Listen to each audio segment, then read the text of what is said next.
जब दुनिया के सबसे ताकतवर सेनाओं का जिक्र होता है तो अमेरिका, चीन, रशिया और इजराइल जैसे देशों के नाम आते हैं। लेकिन आज की इस वीडियो में मैं आपको एक ऐसे देश का नाम बताने वाला हूं जिसने अपनी सेना को इतना ताकतवर बना दिया है जिससे पूरी दुनिया चौंक गई है। इस सेना ने अमेरिका को टक्कर दे दी है, इजराइल को तबाह कर दिया है और पूरी दुनिया आज इसकी सेना से डरने लगी है, जिसका नाम है ईरान की सेना। ये सेना अमेरिका की सेना को आग से आग दिखाकर बात कर रही है। इजराइल को तो इन्होंने अभी तबाह कर दिया है 12 दिन की वार में। अब दुनिया के बाकी देश भी इससे टकराने में डर रहे हैं। तो चलिए आज की इस वीडियो में हम बात करेंगे ईरान की आर्मी कितनी ताकतवर है।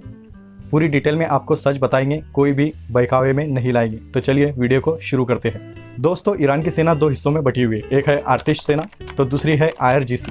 आर्टिश सेना ये नॉर्मल सेना है जिसके अंदर एयरफोर्स और नेवी फोर्स आती है। दूसरी सेना की बात करें तो वो है IRGC, Islamic revolutionary guard corps, और ये पूरी सेना ईरान के supreme leader ayatollah Ali Khomeini के अंडर में आती है। आपको बता दूं कि ईरान की ये जो IRGC सेना है ये सिर्फ सेना नहीं है बल्कि ईरान की सबसे बड़ी ताकतवर और खतरनाक सेना है, क्योंकि ये सेना मिसाइल बनाती है, ड्रोन बनाती है, यहाँ तक कि दूसरे मुल्क में खुफिया तौर पर जंग भी करती है। ईरान की जो रेगुलर आर्मी है, जिसे मैंने आपको आर्टिश आर्मी बताया है, उसके अंदर करीब 4 लाख सैनिक है, और जो दूसरी सेना मैंने आपको बताया है IRGC, इसमें 2 लाख से ज़्यादा सैनिक है। इसके अलावा बात करें तो ईरान की जो सबसे बड़ी ताकत है वो है उसकी मिसाइल फोर्स। ईरान के पास ऐसे ऐसे मिसाइल सिस्टम है जो मिडल ईस्ट के अंदर किसी के पास नहीं है। ईरान के मिसाइलों की अगर बात करें तो मैं आपको बता देता हूँ, ईरान के पास एक ऐसा मिसाइल है जिसका नाम है शाहाब 3। ये 2000 किलोमीटर की रेंज तक वार कर सकता है, बहुत ही सटीक है और बहुत ही खतरनाक है। इसके अलावा ईरान के पास एक और मिसाइल है जिसका नाम है फतेह 110। ये बहुत ज़्यादा दूर तक जा सकता है और सटीक और ख़तरनाक बहुत है।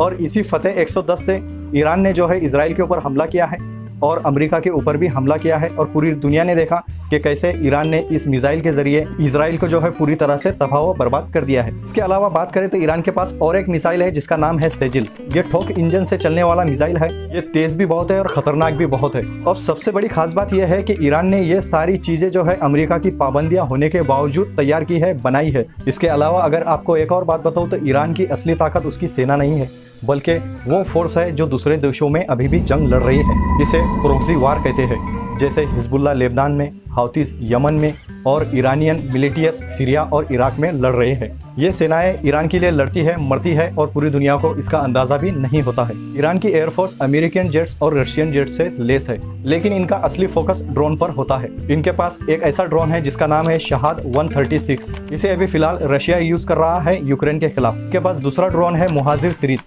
ये 2 तरह के काम करता है, एक निगरानी भी करता है और दूसरा हमला करने का भी काम करता है। इसके अलावा ईरान साइबर वार में भी बहुत खतरनाक बन चुका है। इसने सऊदी अरब और इजराइल के सिस्टम को भी हैक कर लिया है, और अभी जो वार हुई थी 12 दिन की, उसके अंदर भी ईरान ने इजराइल के पूरे सिस्टम को हैक कर लिया था। इसके अलावा इनके पास नेवी आर्मी भी है जो गल्फ ऑफ हार्मोज में तैनात है, जहाँ से पूरी दुनिया का 20% तेल सप्लाई होता है। इससे पता चलता है कि ईरान की जो आर्मी है वो दुनिया की सबसे ताकतवर आर्मी है, अनप्रेडिक्टेबल और सटीक आर्मी है, जिसके पास missile, drone, proxy, cyber power जैसे खतरनाक सिस्टम है जिसे कोई भी देश नज़रअंदाज बिल्कुल भी नहीं कर सकता है। और सबसे बड़ी बात यह है दोस्तों कि ये सारे सिस्टम, ये सारी आर्मी, ये सारी फोर्स, ये सारे मिसाइल, ये सारे ड्रोन ईरान की सरकार कंट्रोल नहीं करती है, बल्कि इसको कंट्रोल करने वाला एक ही आदमी है जिसका नाम आयतुल्ला अली खामेनी है। क्या ईरान इस आर्मी के साथ दुनिया का सुपर पावर देश बन चुका है? कमेंट करके जरूर बताएं। वीडियो अच्छी लगी हो तो वीडियो को लाइक जरूर करना, चैनल को सब्सक्राइब जरूर करें, बेल आइकन जरूर दबाएं ताकि आने वाली वीडियो का नोटिफिकेशन आपको मिलता रहे।